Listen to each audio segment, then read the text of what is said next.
Salut, alors aujourd'hui on va pas parler de marketing pur et dur, mais plutôt de l'état d'esprit à avoir et comment faire lorsque des choses ne fonctionnent pas. Alors, j'ai un peu de mal à m'exprimer.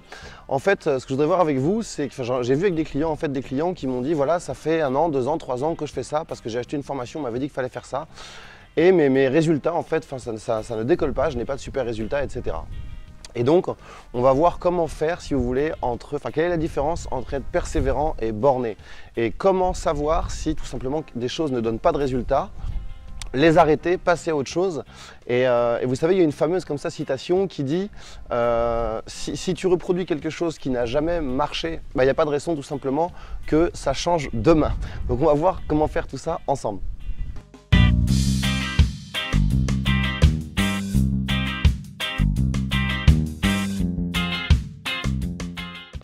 Ouais, j'en discutais il n'y a pas longtemps avec un client qui me disait voilà, moi aussi j'ai des formations comme toi mais dans un autre secteur et en fait ça fait bientôt 2 ans que je rédige régulièrement des articles sur mon blog, que je vais rédiger des articles en tant qu'invité sur d'autres blogs, que je mets des petites campagnes de pub sur Facebook ou sur AdWords, que j'ai essayé d'optimiser mon référencement, que j'essaie de mettre des partenariats et en fait ça marche jamais à chaque fois que je veux lancer un produit.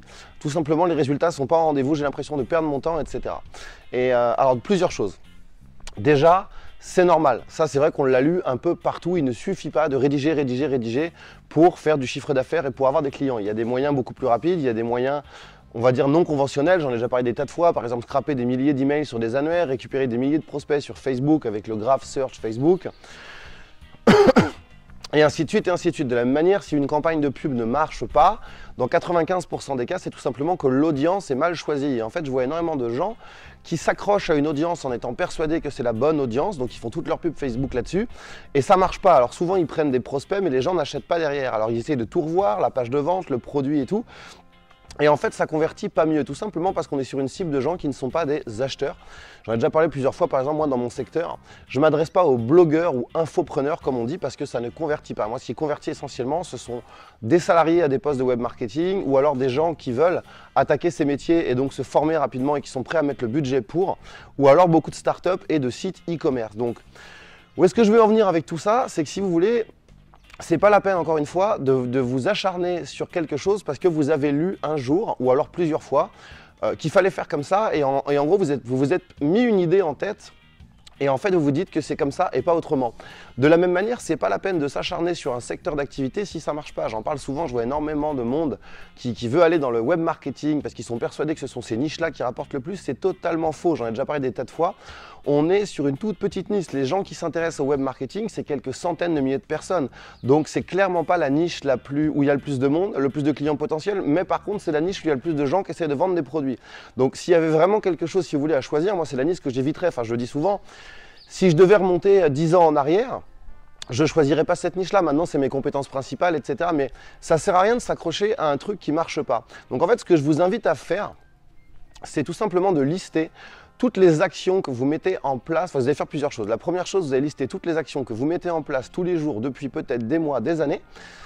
Et vous allez tout mesurer. Et est-ce que ces trucs-là sont intéressants?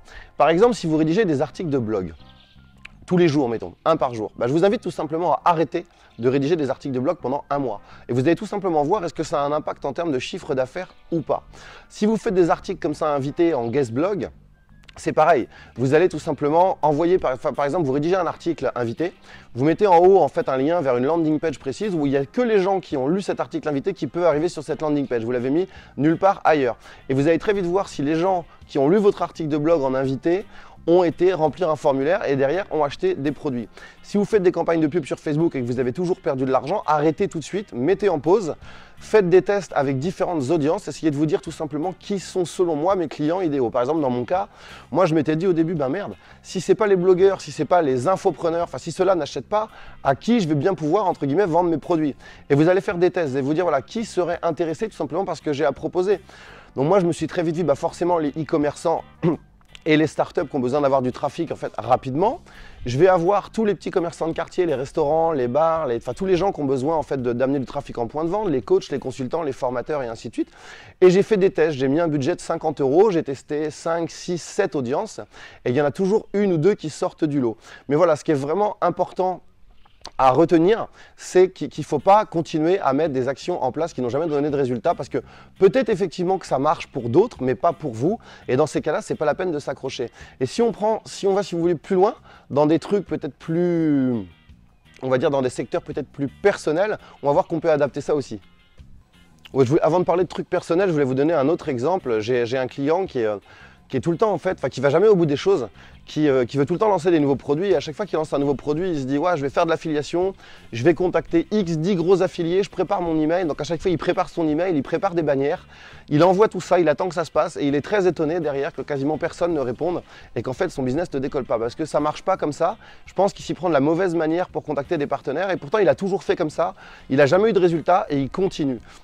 Et en fait, je pense que le vrai problème, et c'est là où je voulais venir aussi, et moi je l'ai eu, enfin on l'a tous eu dans plein de secteurs, c'est qu'à un moment de notre vie, on a acquis des compétences et on est persuadé que c'est comme ça et pas autrement. Et des fois, il suffit d'un tout petit changement pour modifier les choses, pour voir les choses de manière différente. Par exemple, depuis que je fais des plugins WordPress, en fait, je trouve que c'est facile. J'avais longtemps mis de côté en fait ce business de vendre des plugins WordPress. Et en fait, c'est facile quand on a un bon plugin parce qu'en fait, la vente, elle est toute simple parce qu'il y a toujours une période d'essai. La vidéo de vente, c'est tout simplement une vidéo qui montre comment fonctionne votre outil. Vous pouvez le mettre dans des tas de langues et il y a des tas de plateformes comme JVZoo, comme CodeCanyon, etc. qui vous permettent de mettre votre plugin et de faire des centaines de ventes la première semaine. Alors encore une fois, je ne dis pas que c'est super facile, mais c'est beaucoup plus simple que de faire du business, par exemple, dans les formations vidéo. Et en fait, j'avais jamais réfléchi à ça. Je voyais les autres le faire et j'avais pas eu l'idée de le faire moi-même. Donc je me suis intéressé un peu à ça et je l'ai fait.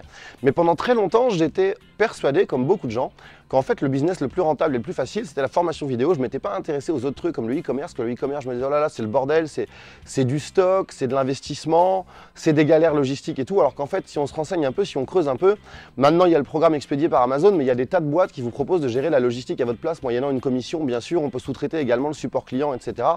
Et les investissements en stock, ils sont pas si énormes que ça quand on veut se lancer.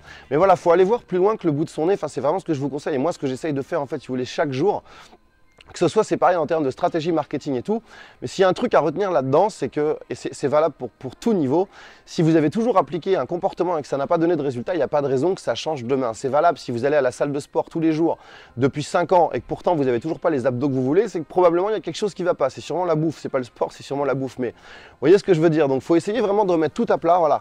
Qu'est-ce que je fais tous les jours et qui ne donne pas de résultat et qu'est-ce que je pourrais faire autrement? Je vous dis à très vite pour une prochaine vidéo.